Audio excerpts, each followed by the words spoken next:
everyone, welcome to all in the series of real analysis. So हमने last lecture में पढ़ा था कि लिमिट क्या होती है, कोई सीक्वेंस कन्वर्जेंट कब होती है. ठीक है, अब हम इसमें कुछ और डेफिनेशंस पढ़ेंगे. ठीक है, तो सबसे पहली डेफिनेशन हम लिखते हैं limit point of sequence.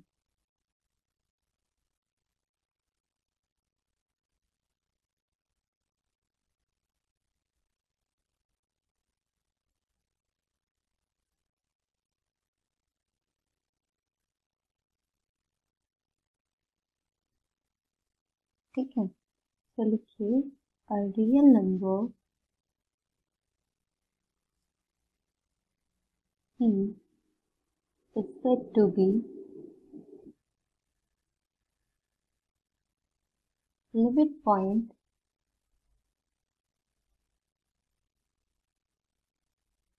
of a sequence Fn if every neighborhood of P contains an infinite number of members of sequence.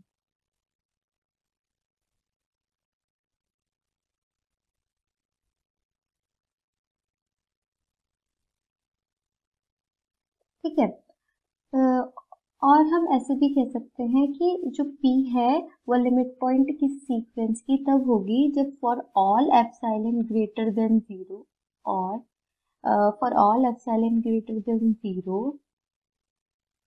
Open interval P minus epsilon P plus epsilon contains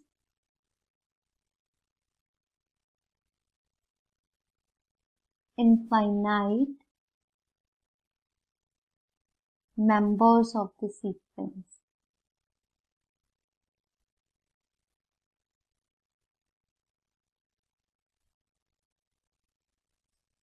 ठीक है, सो कोई point P किसी sequence का limit point कब होगा जब उस point का हर एक नेबरहुड, हर एक interval P minus epsilon P plus epsilon epsilon greater than 0 के लिए सीक्वेंस के इनफाइनाइट मेंबर्स कंटेन करेगा. ठीक है,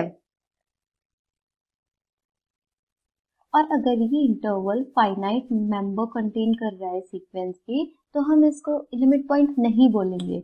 जब ये open interval for all epsilon greater than 0 के लिए इनफाइनाइट मेंबर्स कंटेन करेगा तभी हम इसको लिमिट पॉइंट बोलेंगे सीक्वेंस का. ठीक है, हम लिमिट पॉइंट को क्लस्टर पॉइंट और कंडेंसेशन पॉइंट भी बोलते हैं. तो लिख लेते हैं क्लस्टर पॉइंट और कंडेंसेशन पॉइंट.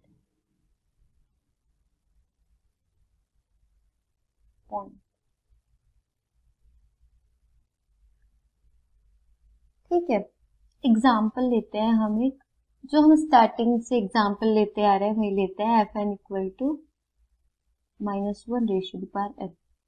तो इसका जो रेंज सेट है वो क्या होगा 1 and -1 -1 1 -1 1 -1 1. तो इसमें जो -1 और 1 है वो इनफाइनाइट टाइम्स आ रहा है. ठीक है, -1 भी इनफाइनाइट टाइम्स आ रहा है एंड 1 भी इनफाइनाइट टाइम्स आ रहा है.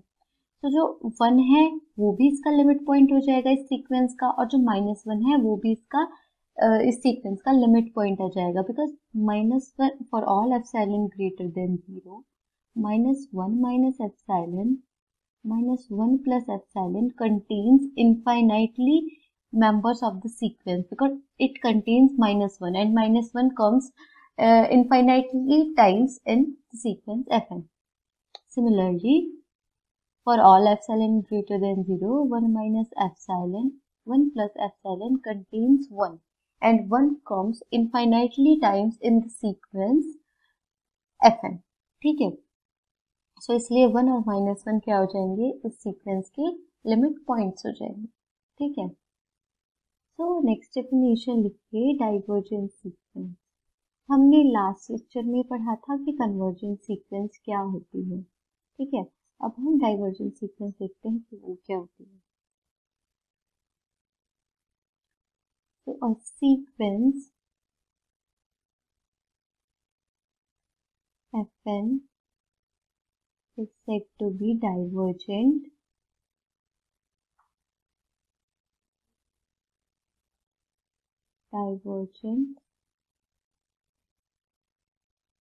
if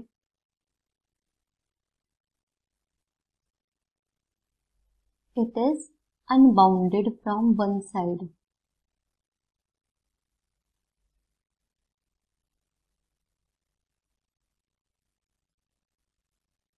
ठीक है, कोई सीक्वेंस जो अनबाउंडेड होगी, या तो वो बाउंडेड बिलो ना हो या बाउंडेड अबव ना हो, उस सीक्वेंस को हम क्या कहेंगे, डाइवर्जेंट सीक्वेंस।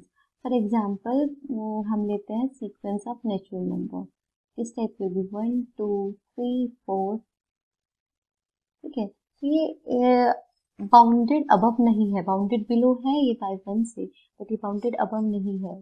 सो इस टाइप की सीक्वेंस को हम क्या बोलते हैं, डाइवर्जेंट सीक्वेंस। एक और एग्जांपल ले लेते हैं, एग्जांपल लेते हैं हम -n ले लेते हैं। -n में किस टाइप के नंबर्स होंगे, -1 -2 -3। ये कहाँ जा रही है, माइनस इन्फिनेटिव की तरफ जा रही है। तो ये बाउंडेड बिलो नहीं है, बाउंडेड अबव है बाय -1 से। इसका अपर बाउंड क्या है, -1, बट इसका लोअर बाउंड एग्जिस्ट नहीं कर रहा है बिकॉज ये बाउंडेड बिलो नहीं है। ये सो ये जो है ये सीक्वेंस डाइवर्जेंट सीक्वेंस कहलाई जाएगी, ठीक है। अब हम नेक्स्ट डेफिनेशन लिखेंगे ऑक्सीलेटरी सीक्वेंस, ठीक है। तो लिखिए ऑक्सीलेटरी सीक्वेंस।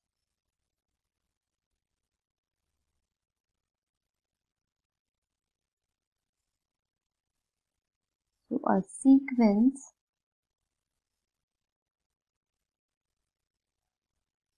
Fn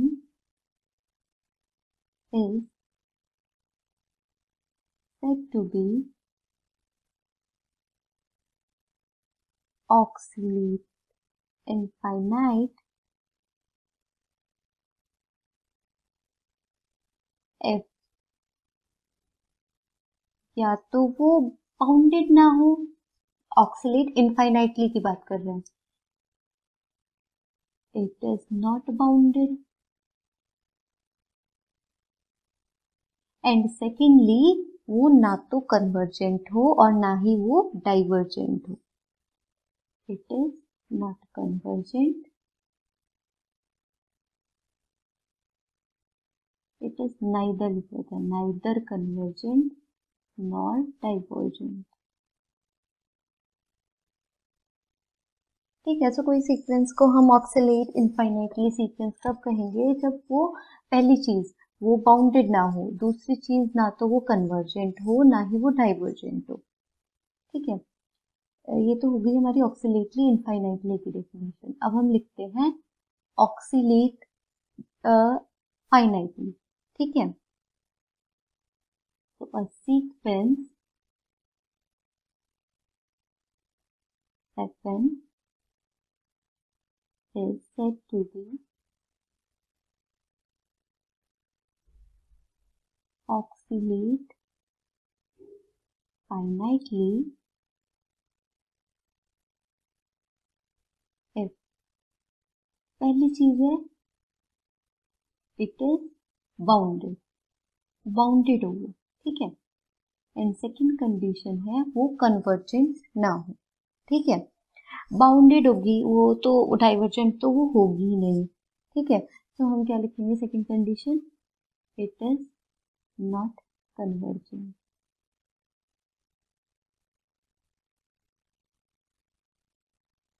जो मैं एग्जांपल लेती आ रही हूँ स्टार्टिंग से, Fn equals to -1 raised to the power n, ये ऑक्सीलेट फाइनाइटली सीक्वेंस है, कैसे, किस टाइप की होगी सीक्वेंस, -1 1 -1 1। देखिए ना, ये बाउंडेड है, ठीक है, bounded below by -1 and bounded above by 1, but ये कन्वर्जेंट नहीं है, क्योंकि हमारे किसी भी n के लिए, n greater than equal to m के लिए जो fn, ऐसा कोई भी लिमिट एग्जिस्ट नहीं कर रही है such that fn minus l smaller than epsilon आ जाए, ठीक है, फॉर एप्सिलॉन ग्रेटर देन 0 के लिए, ठीक है। सो ये सीक्वेंस हमारी कन्वर्जेंट नहीं होगी और ये बाउंडेड है, तो ये सीक्वेंस क्या होगी, ऑक्सीलेट फाइनाइट सीक्वेंस। अब हम ऑक्सीलेट इनफाइनाइटली सीक्वेंस का एग्जांपल देख लेते हैं। ये इस टाइप से होगी कुछ, -1 raise to the power n, ठीक है, ये किस टाइप से बनेगी, -1 2 -3 +4 -5 6, ठीक है, इस टाइप से बनेगी। अब देखिए ये 2 4 6 8 ऐसे से करते इनफाइनाइट तक चली जाएगी, एंड माइनस में -1 -3 -5 ऐसे से करते करते ये माइनस इनफाइनाइट तक चली जाएगी। ये बाउंडेड नहीं है, बिकॉज हमारे पास ना तो लोअर बाउंड एग्जिस्ट कर रहा है ना अपर बाउंड एग्जिस्ट कर रहा है, प्लस ये ना तो कन्वर्जेंट है और ना ही ये डाइवर्जेंट है। डाइवर्जेंट की डेफिनेशन क्या लिखाई थी मैंने, कि जो वन साइड अनबाउंडेड हो, जो या तो अपर मतलब अपर बाउंड एग्जिस्ट ना कर रहा हो या उसका लोअर बाउंड एग्जिस्ट ना कर रहा हो, बट इसका ना तो लोअर बाउंड एग्जिस्ट कर रहा है ना ही अपर बाउंड एग्जिस्ट कर रहा है, ठीक है।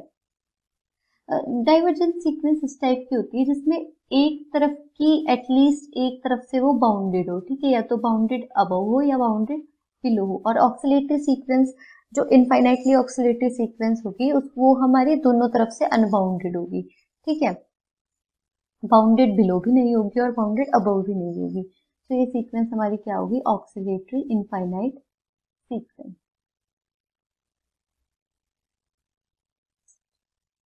नेक्स्ट हम एक थ्योरम लिखते हैं, बोल्जानो-वेस्ट्रास थ्योरम, ठीक है। तो बोल्जानो बहुत ही इंपॉर्टेंट थ्योरम है ये, बोल्जानो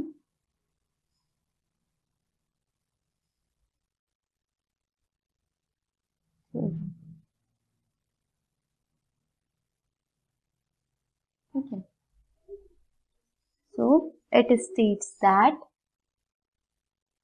every bounded sequence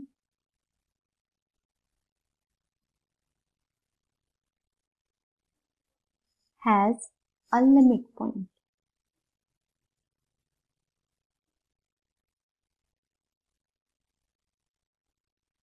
Yes, इसको प्रूव भी करता है। तो क्या कह रही है बोल्जानो-वेस्ट्रास थ्योरम, ये कह रही है कोई भी बाउंडेड सीक्वेंस उसके पास लिमिट पॉइंट जरूर होगा, ठीक है, एक भी हो सकता है ज्यादा भी हो सकता है, ठीक है, बट बाउंडेड सीक्वेंस है तो एटलीस्ट वन लिमिट पॉइंट जरूर होगा। तो अब प्रूव करते हैं इसको। Let fn be a bounded sequence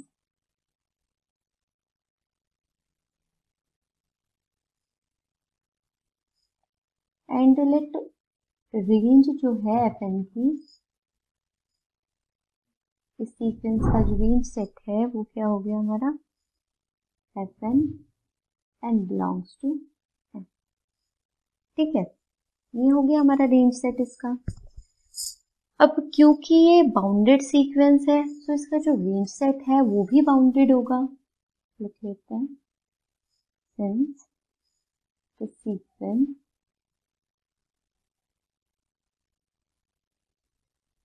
is bounded,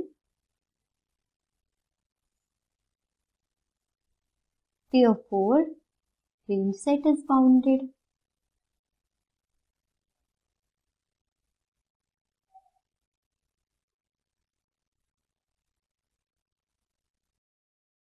अब ये जो रेंज सेट है वो बाउंडेड है, तो दो केस बन सकते हैं हमारे पास, या तो रेंज सेट इनफाइनाइट सेट हो या फिर वो फाइनाइट सेट हो। इनफाइनाइट सेट का मतलब है कोई इस टाइप से हो, जैसे क्लोज इंटरवल हो गया 1 to 2,